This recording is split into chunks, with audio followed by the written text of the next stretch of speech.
আল্লাহ রাব্বুল আলামিন, ভালো করে খেয়াল করুন, কথা বন্ধ করুন। এই যে আল্লাহ বলেন ইয়া আদম, হে আদম, তাহলে কারে? পুরুষ জাতিকে বলছে কিনা? এবার কাদেরকে বলতেছে? পুরুষ, আদমকে বলতেছে। এখানে কিন্তু আল্লাহ এ বলে না ইয়া হাওয়া, বলছে নাকি? ভালো করে খেয়াল করেন। একটু আগে যে আলোচনা করে গেলাম যে আল্লাহ প্রাধান্য যে দিছে পুরুষকে, কেন দিছে দেখেন, এখানে নির্দেশের ক্ষেত্রে প্রাধান্য। এভাবে বললেন না।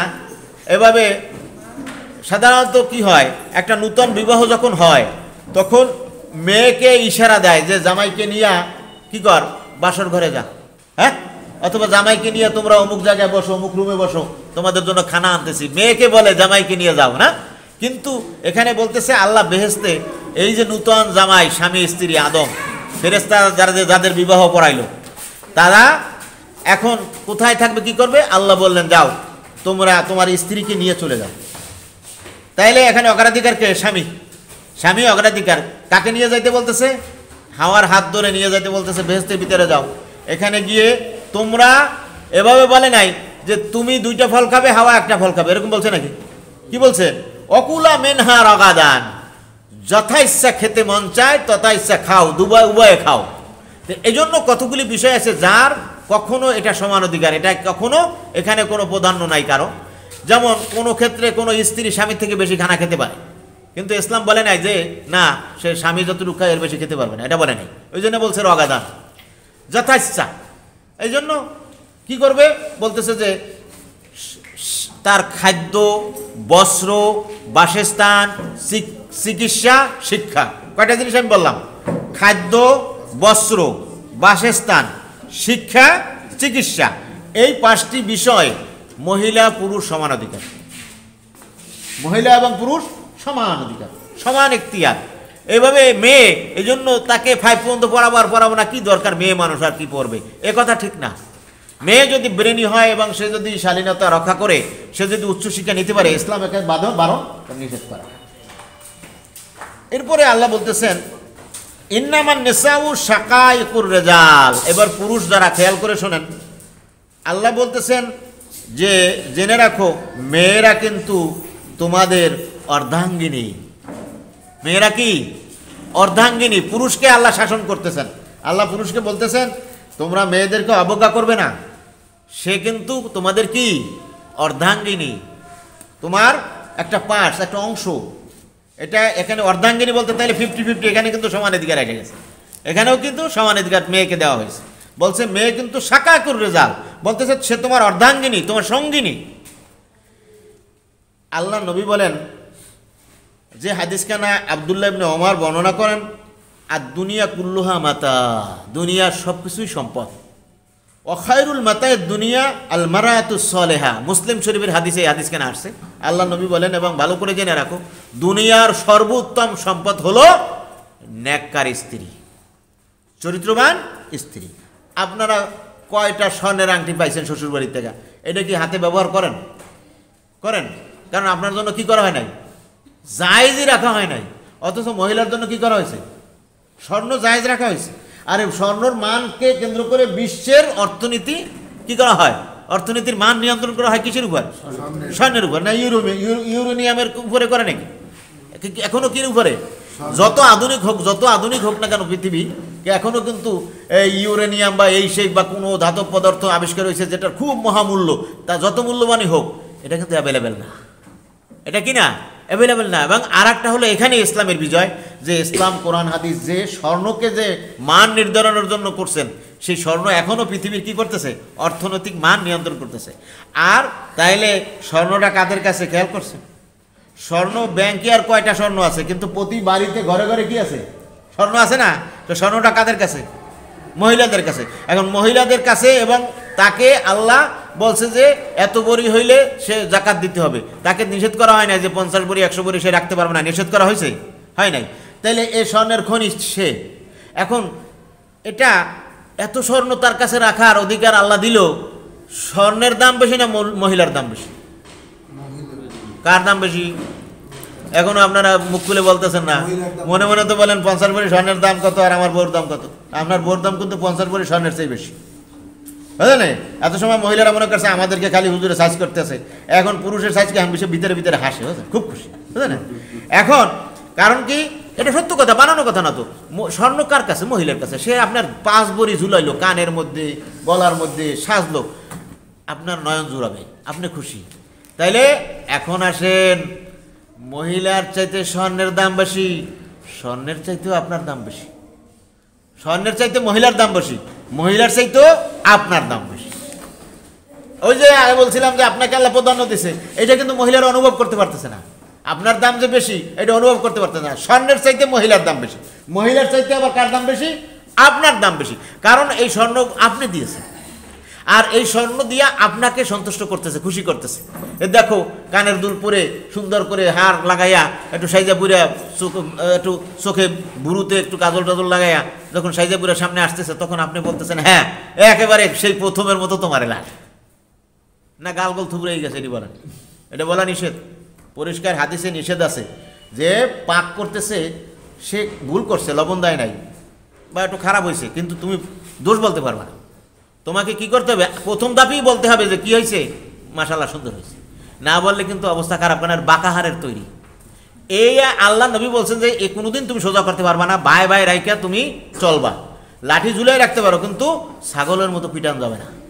পরিষ্কার হাদিসে আছে, আল্লাহ নবী বলছেন যে তোমরা স্ত্রীদের ব্যাপারে আল্লাহকে ভয় করো, তারা আল্লাহর আমানত, আল্লাহর নাম নিয়ে তোমাকে তোমরা তাকে হালাল হিসাবে গ্রহণ করছো।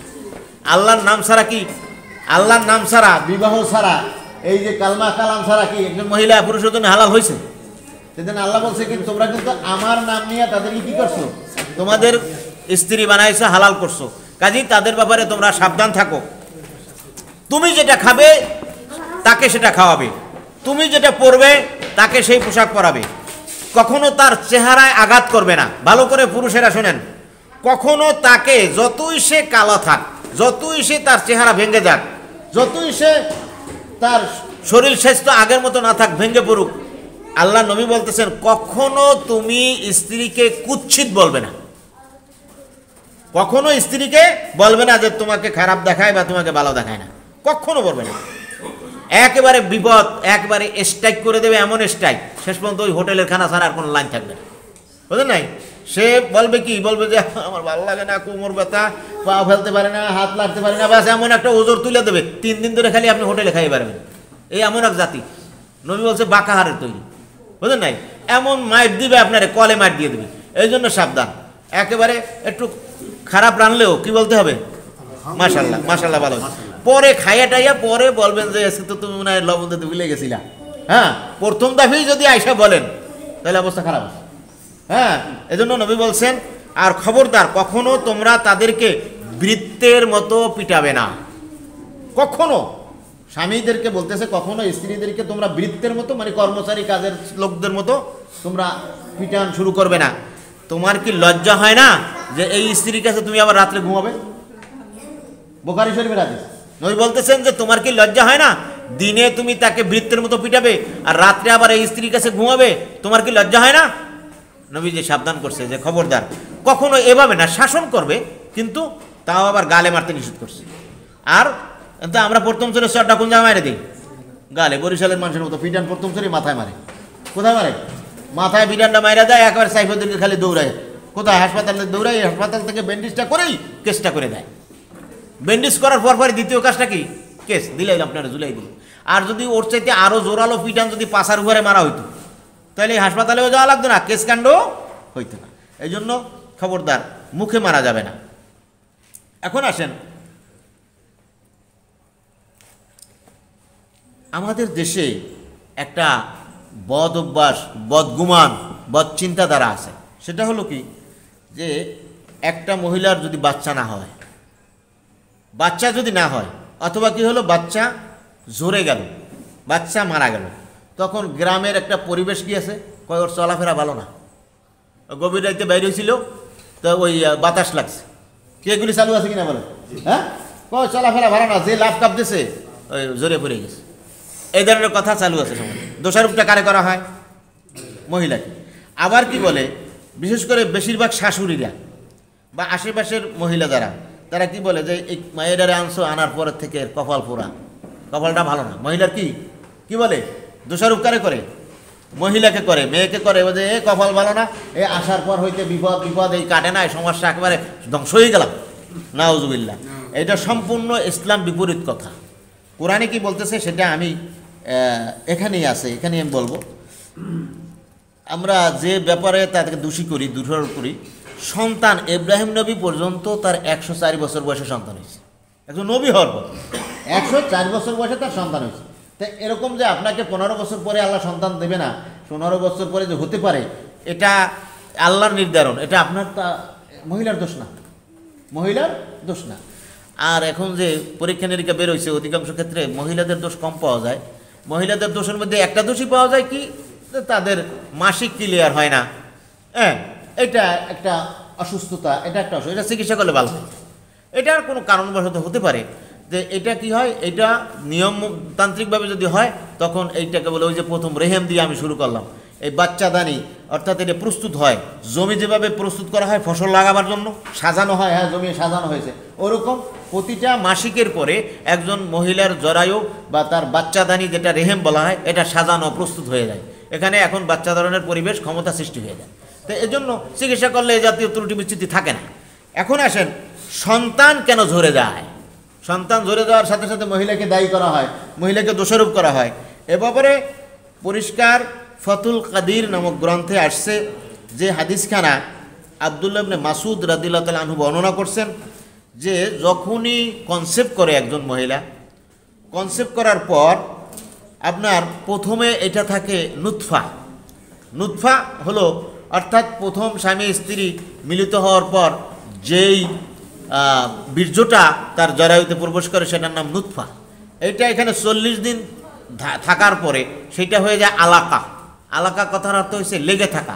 যেমন যোগ যেরকম মানুষের শরীর লেগে থাকে, কামড়াই ধরে, চিমটাই ধরে, ওই রকম জরায়ুর মধ্যে চিমটি দিয়া ঝুলে থাকে, এইটাকে বলে আলাকা। এরপরে হয় মুদগা, আবার 40 দিন পরে এটা মুদগা, একটা গোস্তের পিণ্ডে পরিণত হয়। এই গোস্তের পিণ্ড যখন তৈরি হয়ে যায়, এরপরে সাথে সাথে আল্লাহ রাব্বুল আলামিন ফেরেশতা পাঠিয়ে দেন। এই মানব তৈরির কারিগর, মানব সৃষ্টির, মানব তৈরির কারিগর ফেরেশতা আছে, যারা বলেন আল্লাহু আকবার। দেখেন এই ফেরেশতা, এই কারিগর ফেরেশতা, অর্থাৎ যারা সন্তান তৈরিতে ভূমিকা রাখে, এই ফেরেশতাদেরকে আল্লাহ ডেকে পাঠান। এখন একই মুহূর্তে দেখা গেল এই মাসে 1 কোটি মহিলা কনসেপ্ট করছে, 1 কোটি ফেরেশতাকে আল্লাহ ডাকবে। কখন? ওই যখন মুদগা তৈরি হয়েছে, গোস্তের পিণ্ড তৈরি হয়েছে, সাথে সাথে তাকে ডেকে নিয়ে আসবে। সে ওই মায়ের কাছে চলে আসবে, মহিলার কাছে যে কনসেপ্ট করছে। এসে আমি উপর থেকে কিছু টের পাচ্ছি না, ওই মহিলাও কিছু বুঝতেছে না, কি কোথায় কি ঘটনা ঘটতেছে। ফেরেশতা তার কাছে এসে সে সাথে সাথে আল্লাহর কাছে একেবারে রেড লাইনে টেলিফোন করে, মানে সরাসরি আল্লাহ তার ডাকে সাড়া দেবে, তার কল ধরবে, রিসিভ করবে। অর্থাৎ ফেরেশতার সাথে সাথে আল্লাহকে ডাক দিয়ে বলে, ইয়া রাব্বি, হে আল্লাহ, এই যে এখন গোস্তের টুকরাটা হয়েছে, এখন এটা মুখাল্লাকাতুন আম গায়রে মুখাল্লা। আল্লাহু আকবার। বলতেছে মুখাল্লাকাতুন মানে কি, এটা কি একটা পরিপূর্ণ সুন্দর মানব সন্তানের রূপ দেব, না এটা অপূর্ণাঙ্গ থাকবে, এটা নষ্ট হয়ে যাবে, ঝরে যাবে, বা কানা কুজা হবে, বা ল্যাংড়া হবে, লুলা হবে, এটাকে বলে কি গায়রে মুখাল্লাকা। খেয়াল করছেন? বলতেছে মুখাল্লাকা। আল্লাহ যদি বলে মুখাল্লাকা, সাথে সাথে পরিপাটি সুন্দর, যেখানে চোখ থাকার দরকার, যেখানে হাত থাকার দরকার, যেভাবে হওয়া দরকার, পরিপূর্ণ একটি মানব শিশু ওই ফেরেশতা ওইখানে কি করে, তৈরি করে। আর অর্থাৎ সেটা তৈরি কিভাবে করে, সেটা তো কোনো সায়েন্স, কোনো বিজ্ঞান এটা আবিষ্কার করতে পারবে না, পারবে? হ্যাঁ, ওর যেটা করার, অর্থাৎ চাবি মারিয়া দেবে সাইরা, হ্যাঁ, হুকুম হয়ে যাবে। কি হুকুম হয়ে যাবে? ওর মধ্যে রুহু নিক্ষিপ্ত হয়ে যাবে। রুহু যখন নিক্ষিপ্ত হয়ে যাবে, আপনি একটা বডি বানাইয়া, স্ট্রাকচার বানাইয়া ফেলাইয়া রাখলেন, এটা কি, এটা কোনো ভ্যালু আছে? যখনই রুহুটা মেশিনটা বসাইলেন, তখন কি এটা স্টার্টও দেওয়া যায়, ব্রেকও করা যায়, রানিংও দেওয়া যায় নাকি? তো এর মধ্যে যখনই রুহু ফুঁকে দেওয়া হবে, সাথে সাথে তার গঠন, প্রকৃতি, বারণ শুরু হয়ে যাবে। ওই যে মুদগা, ওইটার থেকে শাখা গজাতে থাকবে, হাত গজাবে, নাক গজাবে, চোখ গজাবে, হাড় গজাবে, পা গজাবে, সব ধারাবাহিক সরাই একেবারে সুন্দর সরাইতে থাকবে, আস্তে আস্তে বাড়তে থাকবে। আর এই বাড়তে বাড়তে কোন অবস্থায় বাড়ে? প্রতিটি সন্তানের মাথা নিচের দিকে। আল্লাহু আকবার। হ্যাঁ, আর অথচ আমাদের দেশের কসাই ডাক্তার এরা নেওয়ার সাথে সাথেই বলে কি, কয় যে মা বাবা বাঁচাবেন না বাচ্চা বাঁচাবেন, কয় উল্টিয়ে গেছে। আস্তাগফিরুল্লাহ, তোমার বদমাইশ। হ্যাঁ, কসাই ডাক্তার আমাদের দেশের এরা কি কয়, উল্টিয়ে গেছে। মিথ্যা কথা, সম্পূর্ণ বানোয়াটি কথা। ওরা উল্টাইয়া দেখায় ছবি আপনাকে, কারণ ওরা যে হাসপাতাল ভাড়া নিছে, ওই হাসপাতালে 2 লাখ টাকা 3 লাখ টাকা 5 লাখ টাকা ভাড়া আছে। এখন ওই ভাড়া উঠাইতে হইলে 5 লাখ লাগবে। এর স্বাভাবিক মহিলার স্বাভাবিক সন্তান, একেবারে স্বাভাবিক ইজি সন্তান হবে, সেটাকে তারা কি বলে দিচ্ছে, কয় যে উল্টাই আছে। ওই উল্টাই আছে শোনার সাথে সাথে মহিলা চিন্তা করে, আল্লাহ কই কি আমার যদি সন্তান আগেরটা ঝরে গেছে, আর যদি এইটাও যদি সমস্যা হয় তাহলে কি, বাবা আমি স্বর্ণ গহনা বিক্রি করে টাকা দেবো, বলেন এটা কিভাবে কি করতে হবে, করে অপারেশন করতে হবে, বাস ছুরি আনো কাটো। হ্যাঁ, এই জালিয়াত গ্রুপ এগুলি করে, নাউজুবিল্লাহ। আপনার কবে থেকে অপারেশন শুরু হয়েছে? এর আগে আপনি আমি জন্ম নিয়েছি, আর কয়টা গরিব পরিবারে কয়টা ইজি সব সন্তান হচ্ছে না? সব সন্তান ইজি হওয়া সম্ভব। হ্যাঁ, এখন এরা যখন ফেরেশতা যখন বলে আল্লাহর হুকুম মতো মুখাল্লাকা, ফেরেশতা যখনই বলে সাথে সাথে সেটা একটা মানব পরিপূর্ণ মানব রূপ দিকে বাড়তে থাকে। আর পাটা থাকে কোন দিকে? মায়ের কলিজার দিকে, একেবারে কলিজার ভিতরে পায়ের অংশ ঢুকে যায়। এই বাচ্চা যখনই পেটের মধ্যে বাড়তে থাকে, দাফানি দেয়, সাথে সাথে প্রতিটি দাফানি মায়ের কলিজার মধ্যে লাগে। কোথায় লাগে? মায়ের কলিজায়। এই কলিজার মধ্যে মায়ের এই যে সন্তানের যে লাথিগুলি লাগতেছে, সন্তানও জানে না, কিন্তু মা অনুভব করে। যখন একটু জোরে দাফানি দেয় পাও, তখন মা বেশি বুক বেদনা বা বেশি বেদনা অনুভব করে, ও মা বলে কি করে, মা বসে পড়ে। তার যদি ঘরে মুরব্বী থাকে, শাশুড়ি ভালো বা তার মা বা নানি এরকম, তারা কি করে, তাকে বিছানার মধ্যে শোয়াই দেয়। ওই সময় বুঝতে হবে যে বেশি আঘাত করছে বাচ্চা। কিন্তু এই হয় আল্লাহর হুকুমে। কোরআনে আসছে, ও আশিরুহুন্না বিল মারুফ, হে পুরুষেরা তোমরা ন্যায় পরায়ণতার সাথে স্ত্রীদের সাথে বসবাস করো। ন্যায় পরায়ণতার সাথে, কখনো তাকে ছোট করে খাটো করে অবহেলার চোখে দেখবে না। তাকে যদি এমনটি হয়, আল্লাহ বিধান দিয়েছেন যে তোমার কি এই এক স্ত্রী এ দিয়ে হচ্ছে না, তোমার আরও স্ত্রী দরকার, সেক্ষেত্রে কোরআনের বিধান আছে। এই সময় কিন্তু মহিলারা পুরো ফায়ার হচ্ছেন। এখন যেটা বলবো, এটা বললে ফায়ার হইলে হবে না, এটা আল্লাহর বিধান। হ্যাঁ, কারণ কোনো মহিলা চায় না তার কি আসুক, আর একজন আসুক। এখন মিডল ইস্টে কিন্তু এই অবস্থা, এই আবহাওয়া নাই আমাদের। এটা হলো হিন্দু আবহাওয়া, এটা ভারতের আবহাওয়া। এই হিন্দু আবহাওয়ার কারণে আমাদের মধ্যে কালচার আছে যে কোনো মহিলা চায় না যে তার আরেকজন কি আসুক, সতীন আসুক, আরেকজন তার স্ত্রী হোক তার স্বামীর, এটা চায় না। খুব লক্ষ্যে একজন পাওয়া যাবে না যে উইলিংলি স্বামীরে বলে যে তুমি বিবাহ করো। হ্যাঁ, মরাটাও ঠেলে ওঠে, তাই না? দেখছেন নাকি, যেটা একেবারে অসুস্থ তারপরেও সে বিছনাতে ঠেলে ওঠে, তাড়াতাড়ি কাজকাম করে, একেবারে খুব সেবা করে। কারণ কি, সে চায় যদি একবার স্বামী একটু ইশারা দিয়েছে যে আমি সেকেন্ড ম্যারেজ করতে যাচ্ছি, তাই দেখবেন যে একেবারে ধাক্কাইয়া ঠেলে উঠে গেছে মহিলা। হ্যাঁ, এটা চায় না। কিন্তু চায় না, ইসলাম বলতেছে কি, মাসনা সুলাসা রুবা, কোরআনের বিধান। তুমি 2টাও করতে পারো, 3টাও করতে পারো, 4টা কিন্তু সীমা বেঁধে দিয়েছে, 4টা করতে পারো। এরপরে আবার পুরুষকে আল্লাহ সাবধান করছে, যদি তুমি ন্যায় বিচার না করতে পারো, এক চোখে যদি তাদেরকে দেখতে না পারো, একই রকম তাদের দেখবে, একই রকম ভরণ পোষণ দেবে, একই রকম সুযোগ সুবিধা দিবে, সমভাব বন্টন করবে। তুমি যদি ওই বাড়িতে একদিন ঘুমাও, এই বাড়িতে একদিন ঘুমাবে, এরকম যদি হয়, তখন তুমি যদি পারো তবেই তুমি 4টা করবে, যদি না পারো তাহলে কয়টা? ফাওয়াহেদা। এইখানেই, এই জন্যই যে খুব কম পুরুষ আছে যে ন্যায় বিচার করতে পারে, এই জন্যই সীমার মধ্যে চলে আসে কয়টা বিবাহ? একটা। এই একটা কেন? একটাও কোরআনের বিধান। একটা করা দেখেন, প্রথমে বলছে 2, 3, 4, শেষে আবার কি বলতেছে? একটা। আবার বলছে প্রথম দিকে আরেক বিধান আছে, ফানকিহু মা তাবা লাকুম, তাদের থেকে তোমার যাকে পছন্দ হয় বিবাহ করো, সেখানেও একটা নির্দেশ। প্রথম বিবাহের নির্দেশনার ক্ষেত্রেও একটা, আর ফিনিশিংয়েও একটা। এই জন্যই দেখা যায় শতকরা 99 জনেরই একটা স্ত্রী থাকে, নাকি? তাই না? ব্যতিক্রম 2-1 জন, তাই না? তো এটার কারণটা কি? নির্দেশনার ক্ষেত্রেও একটা। আল্লাহ আবার বলছে যদি 2 জন 3 জন 4 জন করো, যদি ন্যায় বিচার না করতে পারো তাইলে একটা। ওই যে আল্লাহ সীমানা বেঁধে দিয়েছে। এই জন্যই কি করে মানুষ এটা পারবে না, বিধায় ওই একটার মধ্যেই সীমাবদ্ধ থাকে। তো সেই একটার মধ্যেই একটা হোক, 3টা হোক, 2টা হোক, আল্লাহর বিধান কি? আল্লাহ বলতেছে আশিরুহুন্না বিল মারুফ। আশির মানে জীবনযাপন করা, জীবনযাপন করবে তার সাথে কিভাবে? ন্যায়পরায়ণতার সাথে। এখানে যেন কখনো যেন অন্যায় দানা না বাঁধে, যখন স্বার্থপরতার দানা না বাঁধে, যখনও যেন এরকম না হয় যে ওই স্ত্রীকে সে বেশি সম্পদ দিছে, স্বর্ণ বেশি দিছে, জমি বেশি লিখে দিছে, বাড়ি লিখে দিছে, বা তার জন্য ভালো শাড়ি নিয়ে আসছে, এভাবে যেন কখনো না হয়। কি হতে হবে? একেবারে সমবন্টন সুন্দরভাবে। এরপরে বলতেছে ফাইন কারে তুমুহুন্না, যদি কোনো কারণবশত এরকম কপালে খারাপ মহিলা বেজেই বসে, আর যদি তুমি তাকে অপছন্দ করো, যদি কোনো কারণে কি হয় তোমার অপছন্দ হয়, এখন আর তারে ভালো লাগে না, এখন আর ভালো লাগে না, কোরআনের বিধান কিন্তু বানাই বলতেছে না। আল্লাহ আবার বলতেছে ভালো লাগে না একজন ঠুস করে এমনি তালাক দিয়ে দেবা না। আমাদের দেশে যে তালাকগুলি হচ্ছে এগুলো তালাক হয় না তো, এরকম ইসলামের বিধান না তো। কারণ হচ্ছে স্বামী স্ত্রী দুইটা হাড়ি একত্রে থাকলে টাক লাগবে। স্বামী স্ত্রী এমন একটা জিনিস, এটা হবেই সারা দিনের মধ্যে কথা কাটাকাটি, রাগারাগি, হানাহানি, আবার কিন্তু সম্মিলন হয়ে যায়, আবার তারা কি হয়ে যায়? নীরব হয়ে যায়, শান্ত হয়ে যায়। এটা স্বাভাবিক, টুকটাক হবেই, এটা বিধান, এটা না করে কেউ পারবে না। কিন্তু এই জন্য ঠুস করে তালাক দিয়ে দিতে হবে না, এটা ইসলাম বিধান রাখে নাই। এই যে আমাদের দেশে যেটা করে ঠাস করে জায়গায় দাঁড়াইয়া 3 তালাক দেয়, এটা কিন্তু অ্যাকচুয়ালি 3 তালাক হয় না। এটা অধিকাংশ মুহাক্কিক আলেম ওলামা এবং ফিকাহবিদগণ তারা এইটার সমাধান এভাবে দিয়েছেন, যারা স্পটে তালাক দেয়, 3 তালাক ঠাস করে দেয়, সেখানে 1 তালাক পতিত হবে। আর মুসলিম পারিবারিক আইনও কিন্তু কোরআনের বিধান অনুযায়ী রাখা হয়েছে, সেটা হলো তালাক যদি দেয় প্রথমে 1 তালাক দিয়ে নীরব হয়ে যাবে, আবার যেই পিরিয়ড টাইমটা ওভার হবে তারপরে সে 2য় তালাক।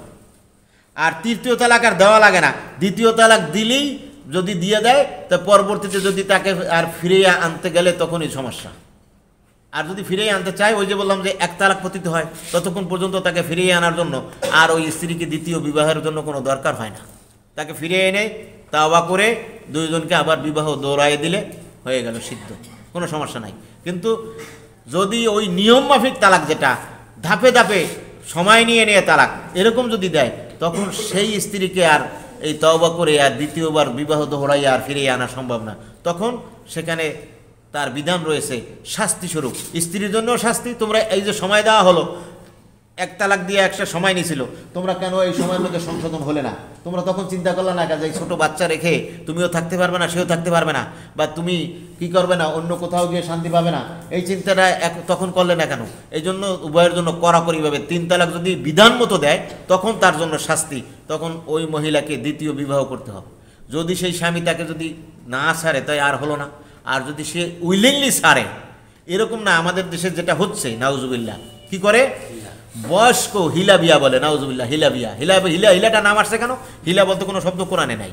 পরিষ্কার আল্লাহ বিধান হলো বিবাহ, স্বাভাবিক সত্যকারের বিবাহ হতে হবে। আর হিলা এটা নাম হয়েছে কেন? এটা একটা আমাদের আতুটি কথা, বানানো কথা। এটা চালু হয়েছে এই জন্য সিস্টেম করে অপ্রাপ্তবয়স্ক ছোট ছেলের কাছে বিবাহ দিয়া তারপরে কানে কানে কয়ে দেয় খবরদার তুই কিন্তু যাস না, হ্যাঁ? অথবা বয়বৃদ্ধ মানুষ যে কিছু করতে পারবে না এরকম লোকের কাছে বিবাহ দিয়া তারপরে চিন্তা করে যে এত কিছু করতে পারবে না, আবার এ নিয়ে আসলো। এটা কিন্তু কোনো বিধান না, এটা আমাদের একটা বানানো বিধান। এই দিকে আমরা কেন যাব? নিষিদ্ধ এলাকায় ঢোকাও নিষেধ, আমরা ওই পর্যন্ত যাব না। এই জন্য আল্লাহ বলতেছেন সাবধান। প্রথমে বলতেছেন তাদের সাথে তোমরা সুন্দর জীবনযাপন করো, তারপরে বলতেছে যদি কোনো কারণে তাদের কোনো আচরণে তোমার অপছন্দ হয়, সাথে সাথে কিন্তু আল্লাহ বলে দেন নাই যে তাহলে সাথে সাথে তালাক দিয়ে দেয়, কথা বলেন নাই। কি বলতেছেন ভালো করে খেয়াল করেন, ফাসা আনতাকরাহু শাইআন ওয়া ইয়াজআল আল্লাহু ফীহি খায়রান কাসীরা। আল্লাহু আকবার। দেখেন, ওই যে প্রথমে আমি বলছিলাম, আপনাদের মনে আছে, হাদিসে কুদসিতে আল্লাহ বলতেছেন যে আমার নাম রহমান, আমি রহমান থেকে আমি রেহেম সৃষ্টি করছি, এবং তাদের সাথে আমার একটা কি আছে, সংযোগ আছে। আল্লাহ বলতেছেন রেহেমের সাথে আমার একটা সংযোগ আছে, আল্লাহর একটা স্পেশাল রহমত আছে মহিলাদের প্রতি। সেই কথার, সেই রহমত, সেই সংযোগের কারণেই আল্লাহ এখানে সেই সংযোগ প্রকাশ করছেন। আল্লাহ বলতেছেন যদি কোনো কারণে স্ত্রীকে তোমার অপছন্দ হয়, কিন্তু তুমি আবার ভেবে দেখো স্ত্রী অপছন্দ হয়েছে কিন্তু ঠাস করে তালাক দিয়ে দেবে, তা বলে না কিন্তু আল্লাহ। আল্লাহ কি বলতেছেন, তুমি আবার একটু ভাবো, ফাসা আনতাকরাহু, এমনটি হতে পারে যে কোনো কারণে তুমি কি করতেছো, তার কোনো অ্যাক্টিভিটিস, তার কোনো চেহারা, তার কোনো কথা, তার কোনো আচরণ তোমার কাছে অপছন্দ হয়, আল্লাহ বলতেছেন ওয়ায়াজআলাল্লাহু ফীহি খায়রান কাসীরা, এমনও হতে পারে যে আল্লাহ তার মধ্যে এমন কোনো কল্যাণ দিয়ে রাখছেন যেটা তোমার ভবিষ্যৎকে উজ্জ্বল করবে। আল্লাহু আকবার। এর মধ্যে অনেক বিজ্ঞান, অনেক সায়েন্স, অনেক কিছু আছে। যে বয়সে আপনার ছেলেটা ব্রেনি, কিন্তু কোনো কারণে স্ত্রীর সাথে কথা কাটাকাটি, স্ত্রী অপছন্দ, আপনি ঠাস করে তালাক দিয়ে দিলেন, এই ছেলেটার ব্রেনের মধ্যে বিশাল একটা আঘাত পড়বে এবং এই ছেলেটা ছন্নছাড়া হয়ে যাবে। তখন বাপ হয়ে যাবে তালই, বাপ হয়ে যায় কি তালই, মায়ের স্নেহ পায় না, পিতার ভালোবাসা পায় না, তখন সে কি হয়ে যায়, এই সমস্ত ছেলে ফেলে পরবর্তীতে একসময় সন্ত্রাসী হয়ে যায়। সে একটা ভালো উচ্চশিক্ষিত অফিসার হতো, ভালো একজন আলেম হতো, ভালো একটা অভিজ্ঞ সে এই দেশের একজন সুনাগরিক হতো, কিন্তু এগুলি কি হয়ে গেল, এই দুজনের ভুলের কারণে ভেঙে গেল। শুধু তাই না, স্বাভাবিক যেটা, যে কোনো পরিবেশে, যে কোনো বিবাহবার্ষিকীতে, বিবাহতে কি করে, মা বাবা আগের গ্রামগঞ্জে ছিল কি একটা গাভী দিয়ে দিত, একটা বকরি দিয়ে দেয়, অথবা মা তার নিজের গলার হার খুলে মেয়েকে দিয়ে দেয়, দেয় কিনা দেয়, বুঝলেন না? এখন ওই যে আপনার কঠিন বিপদের সময় মেয়ে যে তার গলার হার বিক্রি করে টাকা দিল, এটা আপনার জন্য কল্যাণ বয়ে আনে নাই? হ্যাঁ। আবার দেখা গেল যে এই যে মেয়েটা একটু কুৎসিত বা তাকে আপনি অপছন্দ করেন, এটা শ্বশুরবাড়ির লোকেরাও কিছুটা আঁচ করে, অনুভব করে, কিন্তু দেখা গেল যে আপনি তাকে কিন্তু সমাদর করছেন, ভালোবাসছেন, তখন শ্বশুরবাড়ির পক্ষ থেকে তারা দেখলো যে আমার মেয়েটা এরকম, আমার জামাই যে শিক্ষিত বা তার যে বিরাট বিল্ডিং, তার যে চাকরি বা তার যে ইনকাম, সে ইচ্ছা করলে এর থেকে আর ভালো রূপবতী সুন্দরী মেয়ে বিয়ে করতে পারে, তা না করে আমার মেয়েটাকে সে আদর যত্ন করে, আমার মেয়েটাকে ভালোবাসে। তখন কি করলো, শ্বশুর বললো কি, ঠিক আছে, হ্যাঁ আমি ঢাকায় তোমাদের জন্য ফ্ল্যাট কিনে দিচ্ছি। হ্যাঁ, কার জন্য? কার উসিলায় মুরগা খাইলাম মোল্লা ছিল্লা না, ওই কুৎসিত বা অপছন্দের স্ত্রীকে ধরে রাখার কারণেই আজকে কি হলো, শ্বশুর কি করলো, তার সম্পদ, অথবা এভাবে বললো যে আমার ছেলে নাই যখন, আমি সব সম্পদ আমি এই জামাইকে উইল করে দিয়ে গেলাম। হ্যাঁ, এ গেল একটা। শুধু তাই না, এই আয়াতের মর্ম অর্থ হলো, কুৎসিত হোক, কালো হোক, খাটো হোক, লম্বা হোক, সুন্দর হোক চাই না হোক, প্রতিটি মহিলার মধ্যে আল্লাহ রাব্বুল আলামিন কিছু গুণাগুণ, কিছু বরকত অবশ্যই আল্লাহ দিয়ে রেখেছেন। নতুবা একটা মহিলা এই 50 বছর, 40 বছর, 60 বছর একটা স্বামীর ঘর করতে পারত, 3 মাস পর পাল্টাই ফেলাইত, 6 মাস পর পাল্টাই ফেলাইত। এটা হচ্ছে না। কারণ কি, এই মহিলা জাতির মধ্যে আল্লাহ বলতেছেন যে আমি এর মধ্যে এমন কোনো কল্যাণ নিহিত রাখছি, তোমার একটু অপছন্দ, ঠাস করে তাকে তালাক দিয়ে দিও না, তুমি তাকে ধরে রাখো, তুমি তার সাথে ভালো আচরণ করো, ন্যায় বিচার করো, আমি তার মধ্যে এমন কোনো কল্যাণ রাখছি যেটার দ্বারা ভবিষ্যতে তুমি কল্যাণকামী হবে। এই জন্য আমরা চেষ্টা করব যে আল্লাহর এই বিধান, যেই বিধান মাফিক আল্লাহ চলতে বলেছেন, সেই বিধান মাফিক আমরা চলতে পারি। আর মা বোনদেরকেও মনে রাখতে হবে যে মহিলা জাতিটা এমন একটা জাতি যে যত আপনি একটু শালীনতার সাথে থাকবেন, আপনি যত একটু পর্দা মেনটেন করবেন, তখন আপনি হবেন খাঁটি সোনা। একটা সোনা আছে, স্বর্ণের চাইতে কি বেশি থাকে বলেন তো? খাদ। স্বর্ণের চাইতে খাদ বেশি। এই যে বড় বড় রুলি বেনায়, রুলি, এই মোটার যে রুলি, ওই রুলিতে টোটাল যদি স্বর্ণ হইতো তাইলে তো খবর ছিল, তাই না? টোটালটা স্বর্ণ হলে 4 ভরি হইতো স্বর্ণ, তাই না? অথচ এখানে কয়েক আনা স্বর্ণের একটু ছাপ দেয়, একটু ছাপ, কিন্তু দেখা যাচ্ছে বিশাল এক বড়ি পড়ছে স্বর্ণের। হ্যাঁ, স্বর্ণের বড়ি, রুলি না, স্বর্ণের রুলি হাতে দিয়ে বেড়াইতেছে, বিরাট এক রুলি, কিন্তু এটা কি খাদ বেশি, স্বর্ণ কম। সে ভিতরে জানে যে এটা কি দেখার সৌন্দর্য, হ্যাঁ, এটা শো পিস, কিন্তু এর ভিতরে কি নাই, খাঁটি সোনা নাই, খাদে ভরা। যে মা বোন যারা বেপর্দা এবং বিলাপ্পা, বিচরিত্রহীন এবং নির্লজ্জ চলাফেরা করে, এদেরকে হাদিসের ভাষায় বলে দায়ুস। এই দায়ুস যদি হয়ে যায়, নির্লজ্জ হয়ে যায়, হাদিস শরীফে আসছে দায়ুস কখনো জান্নাতে প্রবেশ করবে না। এই দায়ুস কিন্তু খালি মহিলারা না, আমাদের দেশে মানুষের একটা ধারণা যে মহিলা দায়ুস বললেই মানুষ মনে করে মহিলাদেরকে এককভাবে দোষারোপ করে। পুরুষও দায়ুস আছে। যেই পুরুষটা 2-4টা পুরুষ মানুষ হোক, যে কোনো পরিবেশে ঠাস করে একটা গালি দিয়ে ফেলায়, ঠাস করে একটা খারাপ বচন উচ্চারণ করে, একটা খারাপ কথা বলে ফেলে, যেই পুরুষটা কোনো পর্দার হেফাজত না করে সে করে কি রাত্রা যত্রতত্র পশু প্রাণীর মতো চেন খুলে প্রস্রাব করে দেয়, যেখানে সেখানে প্রস্রাব পায়খানা করে, যেখানে সেখানে মানুষের সাথে অপব্যবহার করে, যেখানে সেখানে সে মানুষকে গালাগালি করে, মিথ্যা কথা বলে, এবং কি কথা এমন কথা বলে যে অন্য একজন মানুষ স্টনিস্ট হয়ে যায়, সে হতভম্ব হয়ে যায় যে এই লোকটার মুখ থেকে এই কথা বের হবে, এটা আমরা কখনো ভাবি নাই। এরকম যে আচরণ যে পুরুষটা করে সেই পুরুষটাও দায়ুস। যদি যত্রতত্র লজ্জা না থাকে, যেখানে সেখানে প্রস্রাব করতে বসে, ওটা দায়ুস। যদি জায়গায় হঠাৎ করে মানুষকে ঠাস করে গালাগাল শুরু করে দেয়, মনে করুন সেটা দায়ুস। যদি হঠাৎ করে যা মানে মিথ্যা কথাটা বলে একটা প্রোপাগান্ডা পরিবেশ সৃষ্টি করে দিল, এটাও দায়ুস। এভাবে ওই দুশ্চরিত্র যে মহিলাগুলি সেগুলি দায়ুস। তো চাই পুরুষ হোক চাই মেয়ে হোক, আল্লাহ নবী বলেন দায়ুস কখনো জান্নাতে প্রবেশ করবে না। এই জন্য এবং শালীনতা, লজ্জা, শালীনতা, পর্দা, এটা মেয়েদের একটা অলংকার। আপনি যত আপনারা খেয়াল করছেন কিনা, এই যে দেখেন এই যে রাস্তার মধ্যে কলা বিক্রি করে, কলা বিক্রি করার আগে কলার যে ঝুড়িটা এর নিচে কি কলার পাতা কাইটা কাইটা তার উপরে কলা রাখে কিনা? না, ওই ঝুড়ির যে বাঁশের শক্ত শলা ওর মধ্যে কলা ঠাস ঠাস করে ফেলায়। কারণ ফেলায় না কেন? কোন কলাটা ফেলাইলে সমস্যা নাই, তারপরে সমস্যা আছে যেটা এখনো পাক ধরে নাই, কাঁচা, কিন্তু সেইটাও যদি জোরে ফেলান আপনি আমি মনে করি সমস্যা হবে না, সমস্যা হবে। এটা এখনই স্পটে আসবে না, যখন এটা পাকবে তখন এটা দাগ পড়বে, তখন যে ফেলা ছিল ওই দাগটা তখন দেখা যাবে, কিন্তু এখনই দাগটা হয়তো দেখা গেল না। আর পাকাটা যদি এখনই জোরে ফেলানো হয় শলাকার উপরে, সাথে সাথে কি হবে, ফেটে যাবে বা কি হবে, ডিসকালার হয়ে যাবে। তো একটা মেয়ে যখন বয়স্তা হয়, বালেগা হয়, সাথে সাথে তার সৌন্দর্যের ফুল ফোটে, তার চেহারার সৌন্দর্য, চোখের সৌন্দর্য, হাতের পায়ের সব সৌন্দর্য খুলতে থাকে পাকা কলার মতো। তখন যত তাকে সফট রাখবে, যত তাকে পর্দার মধ্যে, শালীনতার মধ্যে, হেফাজতের মধ্যে রাখবে, তত সে সুন্দর থাকবে। আর যত এটাকে ওপেন করবে, ওরকম যদি সেফ সাইডে না রেখে যদি যত্রতত্র তাকে রাখে, তখন সেটা কি হয়ে যাবে, ওই দাগি কলার মতো হয়ে যাবে। আর ফ্রেশ কলা, আপনার ফ্রেশ কলা যদি আপনি পান তখন কিন্তু আপনি 10 টাকা বেশি দিয়ে কিনেন।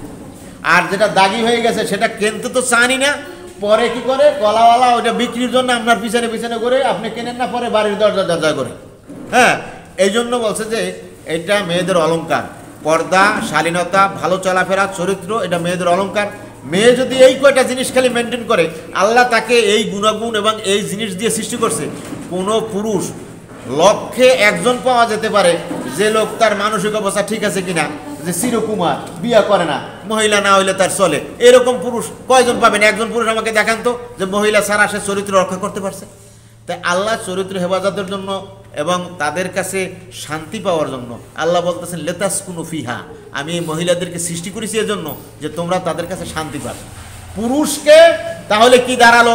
ওই যে প্রথমে আমি বলছিলাম যে আল্লাহ ইজ্জত দান করছে পুরুষকে, স্বর্ণের চাইতে দামি মহিলা, মহিলাকে আবার আল্লাহ সৃষ্টি করলেন পুরুষের শান্তির জন্য। কির জন্য?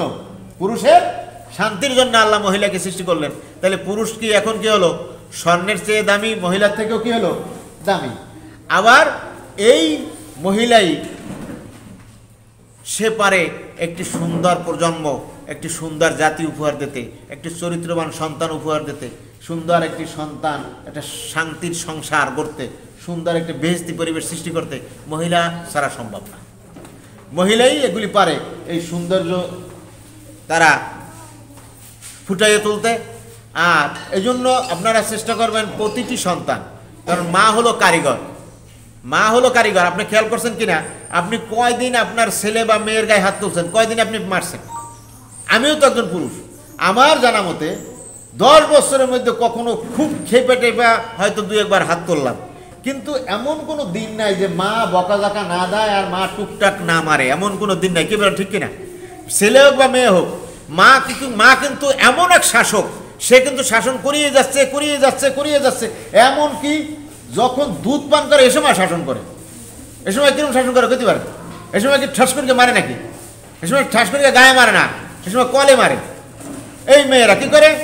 কয় ওই ফেলাই রাখে, কয় ও না কানলে দুধ খাবে না, না কানলে কি করবে না, দুধ খাবে না, কান্দায়, ওকে কষ্ট দিয়ে কান্দায়, একটু দুধ দেরিতে দিয়ে কান্দায়, এটাও কিন্তু শাসন। এটাও কি, সে দুগ্ধপোষ্য শিশুকে পর্যন্ত শাসন করতেছে।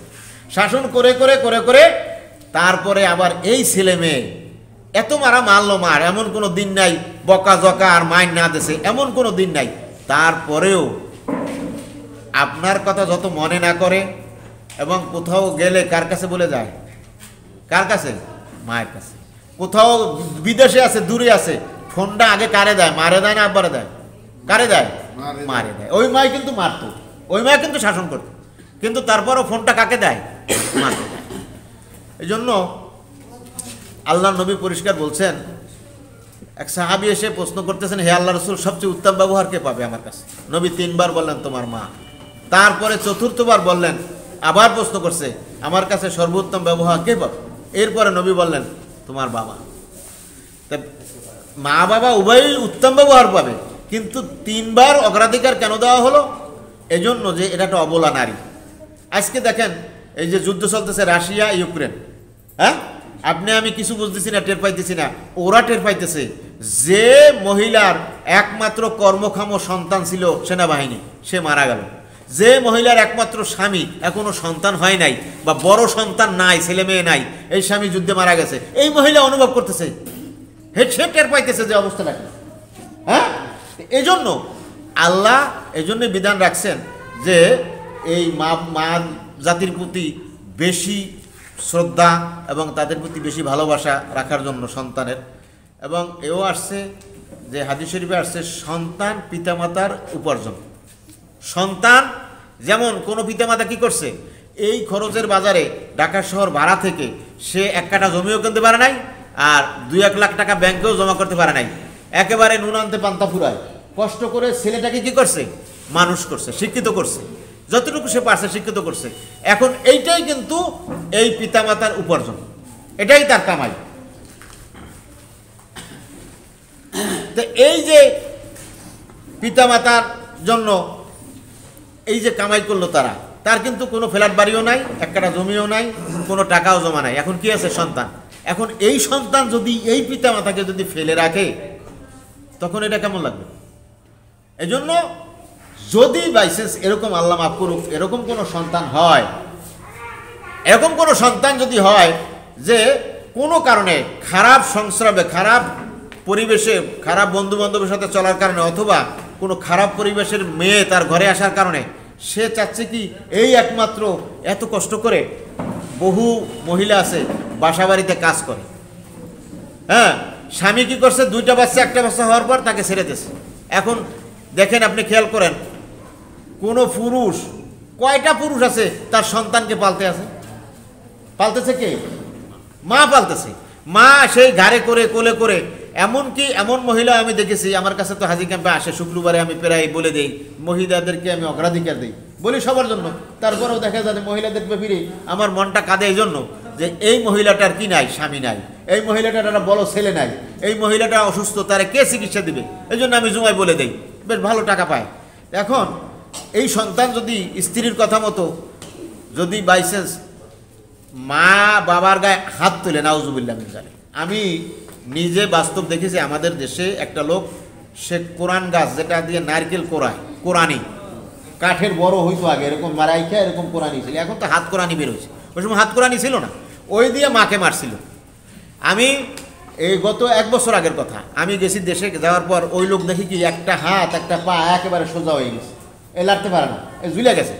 এখন সে একটা লাঠি এই হাতে ভর দিয়ে এরম ঠেঙ্গাই ঠেঙ্গাইয়া, এরকম ল্যাংড়াই ল্যাংড়াইয়া আসা আমার জড়াই ধরছে, বাবা তুমি হাজি ক্যাম্পের ইমাম, তুমি বড় আলেম, তুমি আমার জন্য একটু দোয়া করো। আমি তাড়াতাড়ি ডাইন বাবু, তার ছেলে মেয়ে কোথায় কী করে, এই সমস্ত কইটে কাটাই, ওখান থেকে মনে মনে বুঝে, আল্লাহ এখানে যদি আমি দোয়া করতে থাকি, আল্লাহ বিরুদ্ধ কাজ হবে, আল্লাহ আমার উপর অভিশাপ না দেবে। কারণ তার মায়ের অভিশাপে সে এখন অলরেডি সে পঙ্গু হয়ে গেছে। হ্যাঁ, তার মায়ের অভিশাপ, সাথে সাথে জীবদ্দশায় সে ভিক্ষা করে মারা গেছে। নিজের মাকে মারার দরুন তার হাত পা এমনভাবে লাগছে যে ভিক্ষা করে সে মারা গেছে।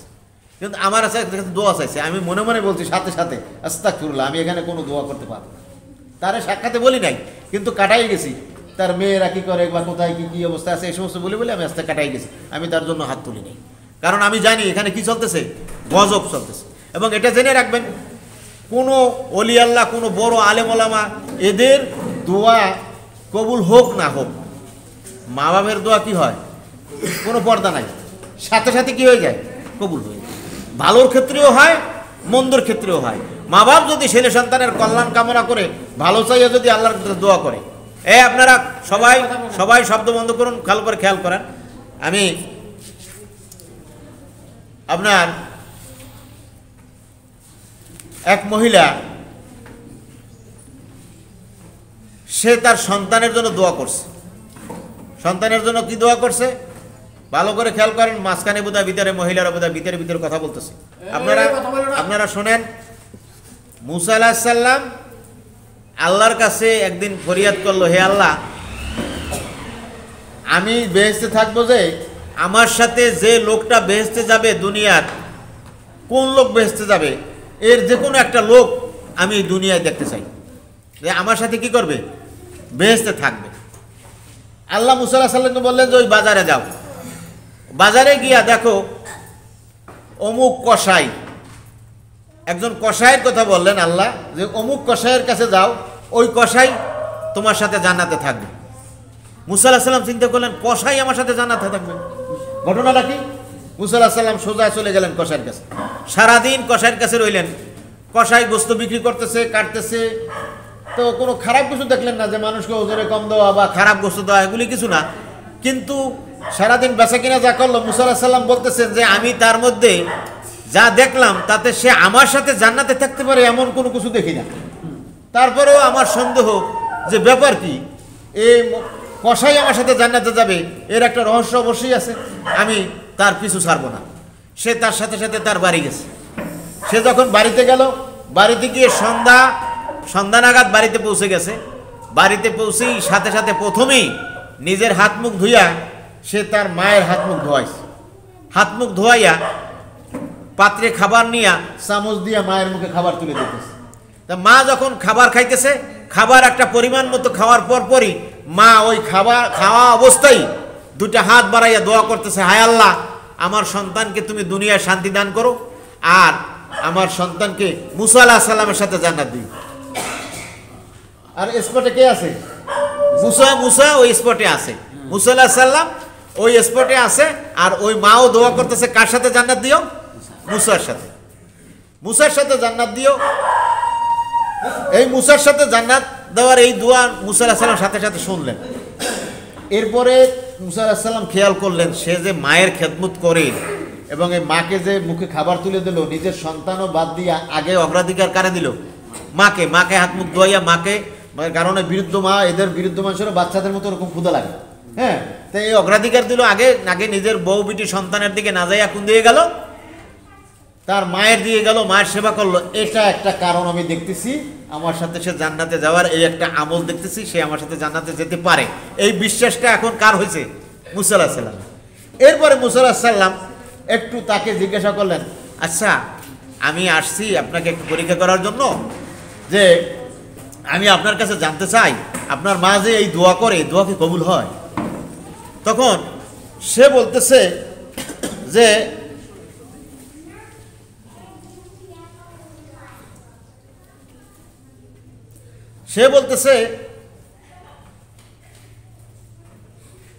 আমার মার একটা দোয়া তো কবুল হয়েই গেছে।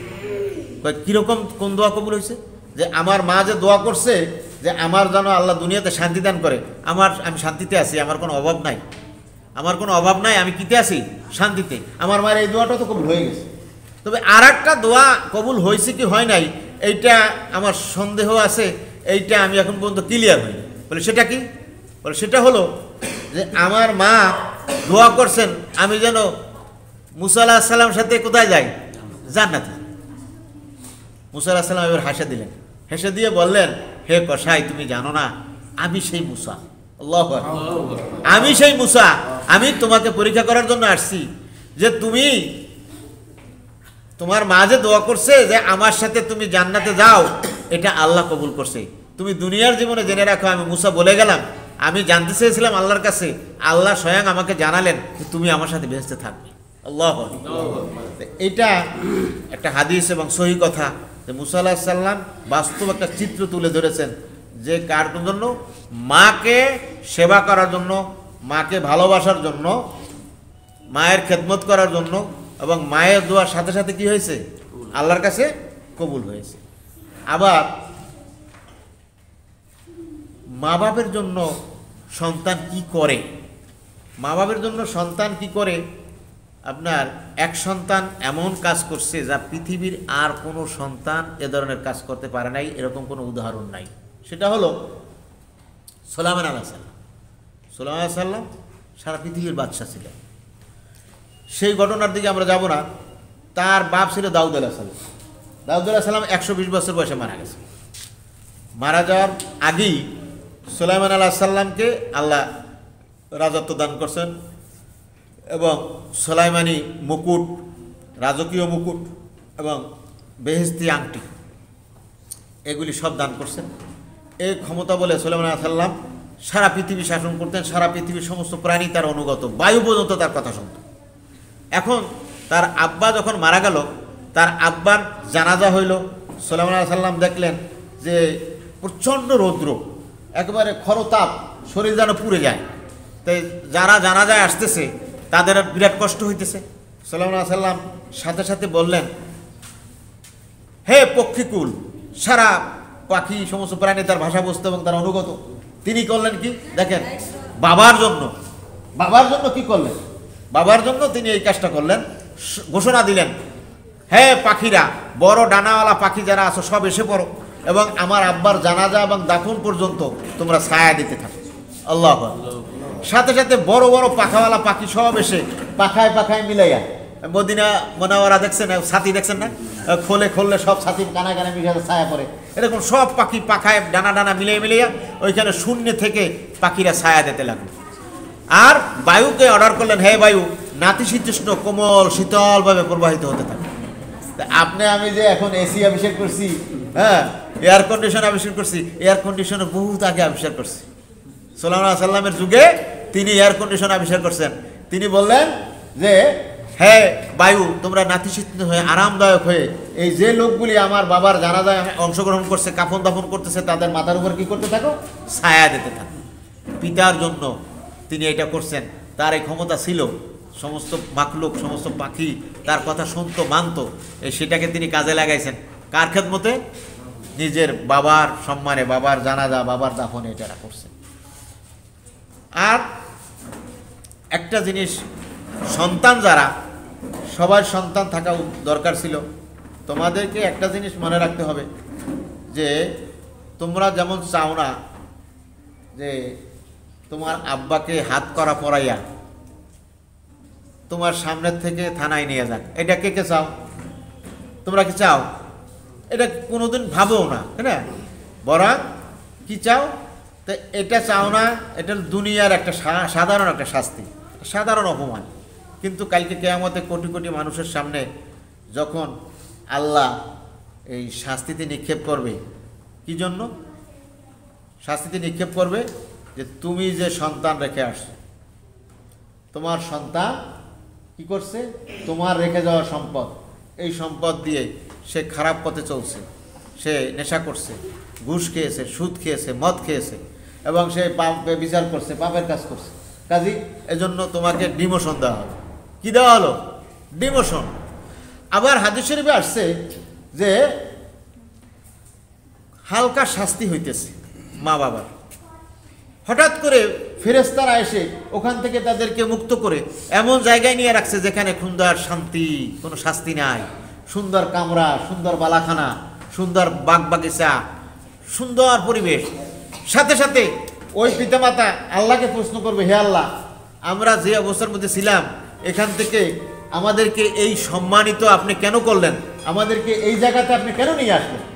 হাদিস শরীফে আসছে আল্লাহ রাব্বুল আলামিনের পক্ষ থেকে সাথে সাথে ফেরেশতারা জবাব দিবেন যে তোমার অমুক সন্তান, চাই তোমার ছেলে হোক চাই তোমার মেয়ে হোক, তোমার সন্তান তোমার জন্য সে নেক আমল করছে, সন্তান তোমার জন্য দোয়া করছে, তোমার সন্তান তোমার শাস্তি মুক্তির জন্য, আযাব থেকে মুক্তির জন্য কি করছে?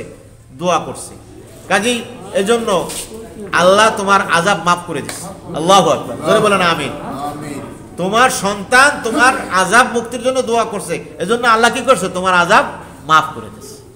এইটা কিন্তু ভাড়া করা লোক অন্য লোকের দিয়া করাইলে হবে না। এটা হাদিসের নির্দেশনা কি, মাফ চাইতে হবে কার, সন্তান। ওরকম পিতামাতা যদি ক্ষমা চায় সন্তানের জন্য আল্লাহ মাফ করে দেবে, আবার সন্তান যদি পিতামাতার জন্য ক্ষমা চায় কে মাফ করবে, আল্লাহ মাফ করবে না। শুধু পিতামাতাকে সম্মানজনক স্থানে তাদেরকে আল্লাহ বেহেশতে রাখবেন। আর বর্তমানে যে একটা রোগ হয়ে দাঁড়াইছে সেটা হলো ইউটিউব, ফেসবুক। হ্যাঁ, আপনারা যারা মা বোন আছেন বা ভাই বেরাদার যারাই আছেন বা ছেলে সন্তান, আপনারা আমার এটা লাস্ট রিকোয়েস্ট, আপনারা খেয়াল রাখবেন যে এই ফেসবুক, ইউটিউব এগুলি যেন অতিমাত্রায়, একটা হলো যে এটা একেবারে বন্ধ করতে রাতারাতি পারবেন না। এই ছেলে, এই একেবারে চুপ থাকুন, একেবারে বন্ধ করতে পারবেন না, কারণ এটা পেশা হয়ে গেছে, অভ্যাস হয়ে গেছে। তাই এগুলিকে আপনি ভালো লাইনে কাজে লাগান। আপনার এখানে আবার সূর্য কখন উদয় হয়, সূর্য কখন অস্ত যায়, অনেকের ঘরে কি নাই, স্থায়ী ক্যালেন্ডার নাই। এটা কিন্তু অ্যান্ড্রয়েড সেট থেকে পাওয়া যায়, তাই না? নামাজের টাইম আছে না নাই, দেখা যায় না, যায়। এর মধ্যে ভালো ভালো আলোচনা, আলেম ওলামার আলোচনা আছে না, ভালো ভালো তেলাওয়াত আছে কি না? কিন্তু আমরা পরীক্ষিত, আমি এত আলোচনা, এত সেদিন বরিশাল গেলাম, এই যে বিমানে গেলাম, 2টা তাফসির প্রোগ্রাম, আমি 2টা ছাড়লাম। কই ইউটিউবের মধ্যে কোরআন শিখি, কোরআন বুঝি, এই মসজিদে জুমায় বলেও দিছি, কিন্তু এদিকে পাবলিক মাতে না। এখন যদি কি করতাম, আমি ইমাম সাহেব ওইখানে আমি 2টা লাভ দিতাম, আর যদি হাঁটুর উপরে কাপড়টা উঠেই ফেলাইতাম, তাহলে দেখতেন যে আরে ভিউজ, হ্যাঁ, এরকম পাগল হয়ে গেছে মানুষ দেখতেছে। সেও মহিলা, কিন্তু আর একটা মহিলা নেকেট, সে কাপড় চুপড় নাই, লাভ কাপ দিতেছে, সেটা তার দেখার কি আছে? সেও তো মহিলা, তার সাথে যা আছে তার সাথেও তা আছে নাকি? তো এটা দেখার কি আছে? অথচ সেটা আপনি দেখেন এরকম একটা কিছু হয়েছে, আর সর্বনাশ, ভিউজ পাহাড় পড়ে গেছে। হ্যাঁ, এবং এটাকে কেন্দ্র করে একটা শ্রেণী বের হয়েছে, মিথ্যা বানোয়াটি প্রেম কাহিনী তুলে ধরতেছে। হ্যাঁ, একটা শ্রেণী এটা রুজি রোজগারের জন্য এটা মাধ্যম বানাইছে। হ্যাঁ, সম্পূর্ণ বানোয়াটি ভিত্তিহীন কথাবার্তা বানাইয়া বইলা তারপরে সে ভিউজ নিতে আসে আর সে টাকা পাইতেছে, নাউজুবিল্লাহ। এজন্য ফেসবুকটাকে আপনি মনে করেন, আমি একটা জিনিস খেয়াল করে দেখছি যে এখন প্রতিটা ঘরের মধ্যে সিনেমা হল, প্রতিটা ঘরে সিনেমা হল। তো একটা এলাকার মধ্যে একটা বিল্ডিংয়ে একটা থাকে, এবং তাও হয়তো 2-3 ঘন্টা দেখায়, কিন্তু এখন এমন অবস্থা হয়েছে যে 24 ঘন্টা সিনেমা দেখার সুযোগ হয়ে গেছে, এবং প্রত্যেকের ঘরের মধ্যে মানে হাজারো সিনেমা হল এবং হাজারো নেকেট বিষয়। এখন আপনি যদি, আমি অনুমতি দেব আপনাকে ওই নেকেট বা ওইগুলি দেখার, যদি আপনি আত্মবিশ্বাসী হন, কোনো মাসলারও দরকার নাই, হাদিস কোরআনেরও দরকার নাই, ফতুয়ারও দরকার নাই। আপনার কাছে আল্লাহ একটা বিচার, একটা অন্তর দিছে, একটা কলব আছে আপনার অন্তর। আপনি নিজেকে নিজে বিচার করেন, ইহতিসাব করেন, নিজেকে নিজে প্রশ্ন করেন যে এই যে জিনিসটা আমি দেখতেছি, এটাই আমার চরিত্রের কোনো ক্ষতি হবে না, আমার সংসারের কোনো ক্ষতি হবে না, আমার কোনো পাপ হবে না। এরকম যদি আপনার মন রায় দেয়, বাহিরে কারো কথার দরকার নাই। আমি হাজী ক্যাম্পের ইমাম সাহেব, আমি আপনার উপরে চাপাইয়ে দেব না। আপনি যদি আপনার নিজেকে নিজে প্রশ্ন করেন যে যদি আপনার মন বলে যে হ্যাঁ, এটার দ্বারা আমার পার্শ্ব প্রতিক্রিয়া নাই, আমার পাক শাকের সমস্যা নাই, তরকারি পুড়ে যাবে, হ্যাঁ, কেন আগুনই লাগিয়ে গেল, সন্তান খালে পড়ে গেল, সন্তান কোথায় পড়ছে খবর নাই, ফেসবুকের দিক চাই আছে, হ্যাঁ, তাই না? এরকম কোনো সন্তানের ক্ষতি হবে না, সংসারের ক্ষতি হবে না, কোনো পাপ হবে না, পাপ হবে না। হাসতে হাসতে পাপ করি, সব কত করি আমরা। এরকম কোনো ডিক্লারেশন পাইছেন যে আজকে ইউটিউব, ফেসবুকে যা আমি দেখবো, বিকালবেলা আমি এইটা বললে বা এই আমলটা করলে সাথে সাথে সব ডিলিট হয়ে যাবে, পাপ সব মুছে যাবে, এরকম কোনো হাদিস কোরআন পাইছেন নাকি? হ্যাঁ হ্যাঁ, মুছে যাবে। এজন্য একটা হাদিস কোরআন আছে, সেটা হলো কোনো অসুয়াশায় বা খারাপ পরিবেশে বন্ধু বান্ধবের সংস্পর্শে গিয়া বা এরকম একটা কোনো খারাপ কিছু দেখে ফেলছেন, করে ফেলছেন মনে, এবং নিজে আত্মবিশ্বাসী যে এটার দ্বারা আমার কি হয়েছে, পাপ হয়েছে। কিন্তু আপনি যখন নামাজ পড়লেন, নামাজ পড়ার পর আপনি যখন বললেন আস্তাক ফিরুল্লাহ, আস্তাক ফিরুল্লাহ, আস্তাক ফিরুল্লাহ, এইটা উদ্দেশ্যটা কি? আমি যে পাপ করে ফেলছি, আল্লাহ সেই পাপ থেকে আমাকে কি করেন, মাফ করেন। আল্লাহ মাফ করে দেবে, আল্লাহ মাফ করে দেবে।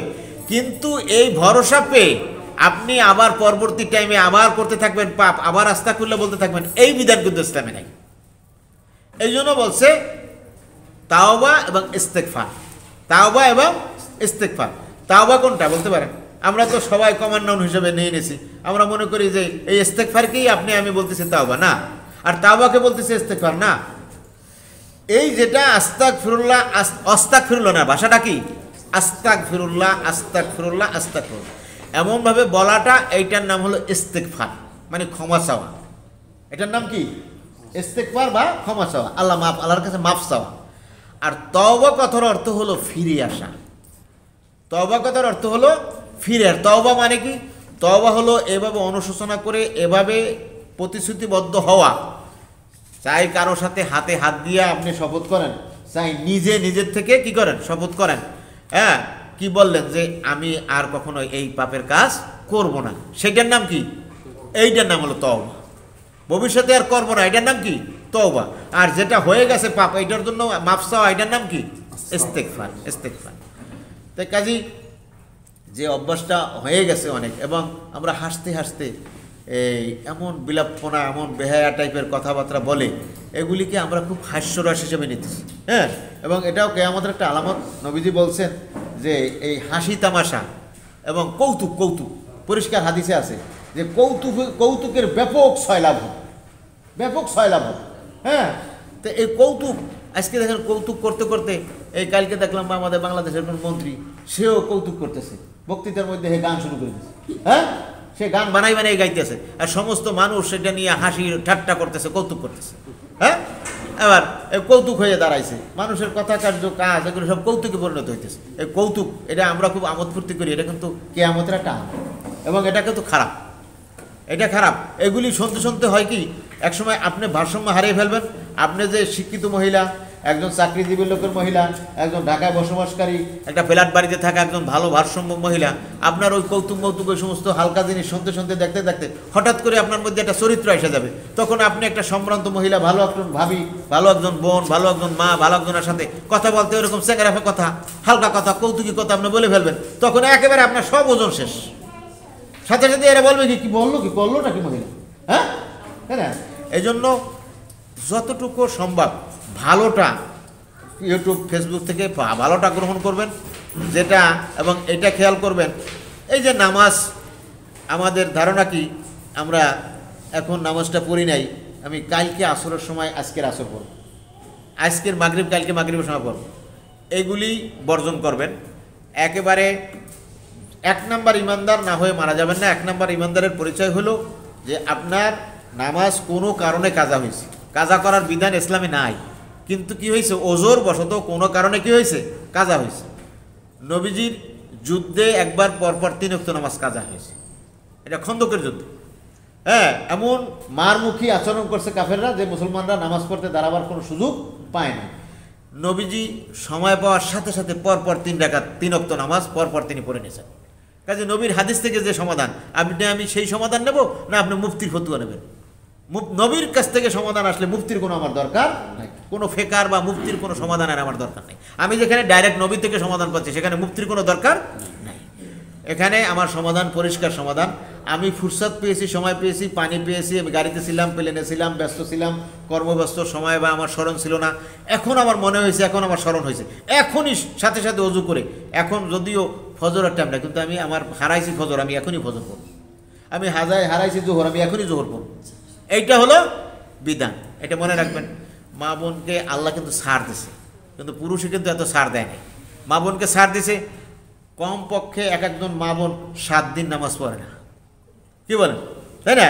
কারণ 7 দিনের আগে 3 দিন পরে কিন্তু সে ফ্রেশ হয় না, 3 দিনেও ফ্রেশ হয় না। যদি কেউ হয়ে যায় সেটা তার চিন্তাধারা, কেন এইখানে কোনো দিন বেঁধে দিতে পারে নাই। হ্যাঁ, কারণ এটা সম্পূর্ণ আল্লাহর সৃষ্টি, আল্লাহর কুদরত। তারপরেও কি হয়, টাইম বেঁধে দিয়েছে কয়দিন, 10 দিন পরে আর কোনো মহিলা নামাজ মিস করতে পারবে না, 10 দিন পরে আর কোনো মিস করতে পারবে না। 10 দিন পরেও যদি তার অসুস্থতা থাকে বা মনে করে, তখন ইসলামের বিধান বলতেছে এটা তার স্বাভাবিক ব্যাপার না, এটা হলো একটা রোগ, কারণ এখন আর তার নামাজ মাপ নাই। কতদিন পর্যন্ত মাপ আছে? 10 দিন পর্যন্ত মাপ আছে। 10 দিন এর আগে যদি সে 7 দিনে সম্পূর্ণ সুস্থ হয়, সেটাকে কোনো ডাক্তারও বলতে পারবে না, স্বামীও বলতে পারবে না। কে বলতে পারবে? মহিলা নিজেই বলতে পারবে যে আমি সুস্থ কি সুস্থ না, বুঝছেন? তো মহিলা নিজেই যদি দেখে 7 দিন এসে সুস্থ, তবে 7 দিন পরে নামাজ শুরু করে দেবে। কিন্তু আপনার পুরুষের কি এরকম কোনো সুযোগ আছে নাকি? হ্যাঁ, কোনো অসুস্থ হলে পুরুষের নামাজ মাফ আছে? মাফ নাই। এখানে কিন্তু মহিলারা সমান অধিকার কথা বলবে না, বলবে? মহিলারা এখানে বলবে না, হ্যাঁ আপনারে আল্লাহ এত কষ্ট দিল, এই আমি মাসে 7 দিন নামাজ পড়ি না, কিন্তু আপনারা তো আল্লাহ এই সুযোগটা দেয় নাই, তাই না? কিন্তু এখানে কিন্তু তারা এটা বলবে না। কিন্তু তাদের প্রতি আল্লাহ যে কত সহানুভূতি, কত সহনশীল আল্লাহ হয়েছেন, সেটা মানে মহিলারা যদি সত্যিকারের মহিলার চরিত্র নিয়েতে বড় হয় এবং জীবনযাপন করে, তখন সে উপলব্ধি করতে পারবে যে সে স্বর্ণের চেয়েও দামি, সে স্বর্ণের চেয়েও দামি। এবং একটা মহিলাই পারে একটা সংসার কন্ট্রোল করতে। আর একটা সন্তান, প্রতিটি মা যখন একটা সংসারকে কন্ট্রোল করে উঠায়, তখন গোটা দেশ বেহেশতের পরিবেশে সৃষ্টি হয়। হ্যাঁ, একটা সংসারে যদি শান্তি না থাকে, তাহলে সমাজে শান্তির কোনো কল্পনাও করা যায় না। আর সমাজে যদি শান্তি না থাকে, দেশে শান্তির কোনো কল্পনা করা যায়। কাজেই মহিলাই শান্তির সূত্রপাত। মহিলাই কি করতে পারে? আপনার একটা শান্তির পরিবেশ, একটা সুন্দর সোশ্যাল পরিবেশ সে সৃষ্টি করতে পারে। এই জন্য নামাজ যদি কাজা হয়ে যায়, সময় পাওয়ার সাথে সাথে কাজা করে নেবেন। আর সূরা কেরাত সহি হয় না, আপনার বহু পদ্ধতি আছে আপনার ইউটিউবে শেখার, সহি হয় না, একেবারে সহি হয় না। আপনি কখনো কি বাদ রাখছেন পরীক্ষার আগের মাসে ছেলে অঙ্কে কাঁচা, ইংলিশে কাঁচা, প্রাইভেট টিউটর অথবা কোচিং বাদ রাখছেন? যা করে রেজাল্ট করবে, আমি আর পারতাম না বলে করছেন, করেন? তো এটা দুনিয়ার একটা পরীক্ষা। এই পরীক্ষায় ফেল করার ভয়ে কোচিং দিতেছেন, টিউটর মাস্টার নিয়োগ করতেছেন। আর নিজে সহি হয় কিনা আমার 10টা সূরা, আমি নামাজে যে দোয়া কালামগুলি পড়ি, এগুলি আমার শুদ্ধ হয় কিনা, এটার ব্যাপারে কি আপনি একবারও চেষ্টা করতে পারলেন না? একবারও? মহিলা হাফেজ আছে, মহিলা আলেম আছে, হ্যাঁ, অথবা পুরুষ আলেমই হোক, এরকম পর্দা টানাইয়া পর্দার পাশে বসে আপনি কি, এটা কি সম্ভব না যে আমার সূরাগুলি হয় কিনা হুজুর একটু বলেন তো, বা আমার কোন কোন জায়গায় ভুল আছে? এটা কি আমরা কখনো চেষ্টা করছি? এটা আমরা কখনো চেষ্টা করি নাই। কাজেই যদি অশুদ্ধ থাকে, শেখার ক্ষেত্রে বাকি থাকে, আপনি এখনও সুযোগ আছে হায়াত থাকতে। কারণ হায়াত কোনো লিমিটেশন নাই যে আমি আরও 15 বছর বাঁচবো, আমি আরও 20 বছর বাঁচবো, এরকম কোনো লিমিটেশন আছে নাকি? এইটার কোনো, এই যে বেঁচে আছি, এটাই হলো একটা আল্লাহর উপহার, এবং এটাই অবাক। মারা যাবে এটাই ইউনিভার্সাল, যে কোনো মুহূর্তে মারা যেতে পারি, এটাই ইউনিভার্সাল। কাজেই এভাবে সবসময় আপনি যদি এই খেয়াল রাখেন, ভালো করে খেয়াল করেন, এই যে শীতের মধ্যে আপনি খেয়াল করলেন যে এই শীতে অবহেলা করে আমি অজু করা কষ্ট, নামাজটা ঘুম দিয়ে উঠে পড়ি, হ্যাঁ, এরকম চিন্তা বাদ দিয়া আপনি আজান হয়ে গেল, সাথে সাথে আপনি সেই ঠান্ডা পানি দিয়ে অজু করলেন। হ্যাঁ, অজু করে কার ভয়ে? আল্লাহর ভয়ে, যে আমি আগামী 1 ঘন্টা বাঁচি না বাঁচি, যদি মরে যাই আমার এখনই সময় আছে। এবং কোরআন হাদিসের বিধান হলো অক্তমতো নামাজ পড়া। আমি কিন্তু আলেমদেরকেও ছাড়ি না। আমি ওই আলোচনায়, আমি জুমায় আলোচনা করছি, বহু মসজিদ মাদ্রাসা আমি ওই তাফসিরেও আলোচনা করছি, যে নামাজ হবে আজানের সাথে সাথে অক্তমতো। অক্তকে আপনি গড়াইয়া নিয়ে যাবেন আর এক অক্ত পরিমাণ, অথবা নামাজের অক্ত হয়ে গেছে, আপনি এর ভ্যালু দিলেন না, আপনি ক্লাস ছুটি দিয়া, অথবা আপনি ভাত পাক করে, অথবা আপনি এই কাজটা শেষ করে তারপরে আপনি নামাজে যাবেন। এই নামাজ কিন্তু আল্লাহর কাছে পছন্দের নামাজ না, কবুল নামাজ না। কবুল নামাজ আপনার কাজ আছে, ঠিক আছে, আপনি ছোটো ছুটে দিয়ে যথাসময় নামাজ পড়েন, যথাসময় নামাজ পড়লে সেই নামাজ কবুল হয় সাথে সাথে। আর অবহেলা করে নামাজ পড়লে সেই নামাজ কবুল হওয়ার ব্যাপারে কি আছে? সন্দেহ আছে। এই জন্য অক্তমতো নামাজ অবহেলা করে, অবজ্ঞা করে ফেলে রেখে লাস্ট টাইমে গিয়ে নামাজ পড়া, এবং এমনকি আসরের নামাজ বেলা ডুবে ডুবে পড়ে, এশার নামাজ একেবারে রাত 11টা-12টা করে পড়ে, এরকম যে নামাজ, এ ব্যাপারে নবী বলছেন এটা মুনাফিকের নামাজ। এটা কার নামাজ? মুনাফিকের নামাজ। যে বেলা ডুবে ডুবে এই সময় কোনো বেলা সূর্য উঠে ওঠে তাড়াতাড়ি দিয়ে কটা টাক দিল, অথবা অক্তক শেষ করে গিয়ে শেষ অক্তে নামাজ পড়লো অবহেলা করে, এটা কিসের নামাজ? মুনাফিকের নামাজ। তাই কাজে দুনিয়ার জীবনে আমরা মুনাফিক হয়ে মারা যাবো? আমরা কি হয়ে মারা যেতে চাই? খাঁটি মুসলমান, খাঁটি ইমানদার হয়ে মারা যেতে চাই। আর সবচেয়ে সৌভাগ্য এটা আমাদের যে আমরা মুসলিম পরিবারে জন্মগ্রহণ করছি। দেখেন এখানে মা বোন যারা আসছেন, আপনারা, এটা আপনাদের জন্য একটা ইয়া হয়ে দাঁড়াইছে, একটা নোটিশ হয়ে দাঁড়াইছে। যেমন যদি এই বাড়ির বাসার বিদ্যুতের লাইন কেটে দেওয়া হয়, গ্যাস লাইন কেটে দেওয়া হয়, এর আগে নিয়ম কেটে নোটিশ করে না? নোটিশ না করে হুম করে কেটে দেয় না? এই যে এখানে হাজারো বাড়িঘর আছে আশকোরায়, কিন্তু তার মধ্যে জামালপুর টাওয়ারের লোকগুলি, আমি হাজী ক্যাম্পের ইমাম সাহেব, আমিও একটা মাহফিলে গেলে হাজার হাজার টাকা মানুষ সম্মান করে আমার প্লেনে নিয়ে যায়। তো এগুলি আমি, আপনারা ডাক দিয়েছেন, আমি চলে আসছি।